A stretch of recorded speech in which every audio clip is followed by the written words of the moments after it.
Sir, yung sagot niyo pong no at present and in the future, that also goes for Senator Erwin. Nagkakausap kayo about it? Well, for Erwin, I cannot speak for my brother. That I cannot speak for him. Baka magalit sa akin. Tanong niyo na lang siya. Basta't ako, firm na ako dun sa stand ko na now and in the future, hindi ako tatakbo. Pero re-electionist ako, sure. Pero sir, saan po kayo tatakbo? Under admin or independent ba ulit? Independent pa rin ako.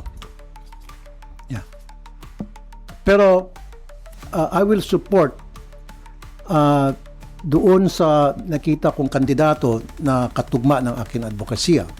So whether would that be admin or that opposition, depende kung katugmay ng advocacy ko, nakikita ko na sincere talaga sila dun sa mga sinasabi nila at kaya nilang panindigan, then I will support that group or that candidate, whoever that is. So, sa ngayon sir, wala pa nakikitang ganun na kandidato?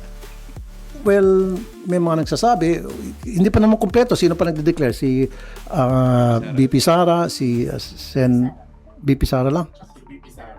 Si BP Sara. Well, ito yung masabi ko.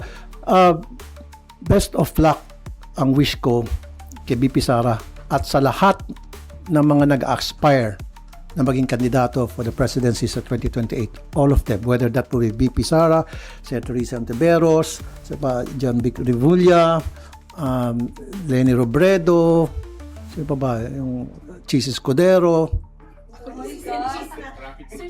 No.